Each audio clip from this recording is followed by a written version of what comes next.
ba zan boye ba, kar ku gaji da ni yan uwa yan Niger. Muna da wata al'ada, idan in ba barin wannan al'adan muka yi ba to ba ma samun mu motsa har mu kai inda muke bukata. Muna da wata ɗabi'a, mu yan Niger, ko da kasuwanci za ka yi, in ka yi tunanin kasuwancin asara da farin farko za ka hango, ba ka hango nasarar da ke cikin wannan kasuwancin da kake son yi, ko wani abu kake son yi, to kana hango wahalar da ke cikin shi, amma sauƙin da ke cikin shi ba ka hangowa da farin farko. Shi yasa ɗan Nijar har yanzu muna nan a yin da muke. Kai baka gwada zuwa inda kake so ba, kuma kana tsammanin ka kai gurin da kake tsammani a ranka, ba zai yiwu ba, sai ka taka.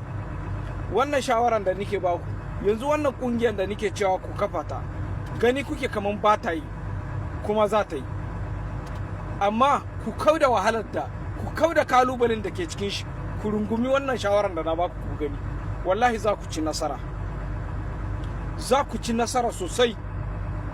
Kuma ku sa ranku cewa ku wanda za ku kafa, kun yarda ku kafa ku bari wasu ku a bayan ku in sun zo su karu ne, ba wai ku ci ribar shi ba, ku ci gajiyar shi bane, a'a. Ayi abin da gobe za a tuno da ku, musamman ma ku yi amfani da waɗanda muryar ku in kuka yi magana za ta tsaya nesa. A haka amma kun bari gashi nan korafe-korafen ku kun gama yin ci a Libya kap, amma ba wanda ya kawo muku ɗauki, babu shi, babu wanda ya waiwaye ku.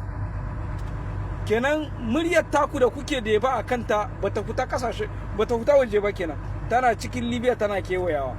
To wa'anda kuka yi domin su din sun ji ku, amma kuma ba za su kawo muku ɗaukin ba. To amma idan kuke yin magana a ƙungiyance, wallahi muryar ku za ta ta inda ba ku taba zato ba. Mu dai tunatarwa kyauta, ɗan Nijar, duk abin da kake son yi kawai ka rungume shi kai, kar ka yi tunanin ƙalubalen da ke cikin shi ko rashin nasarar da ke cikin shi, ka yi tsammanin nasara. Assalamu alaikum.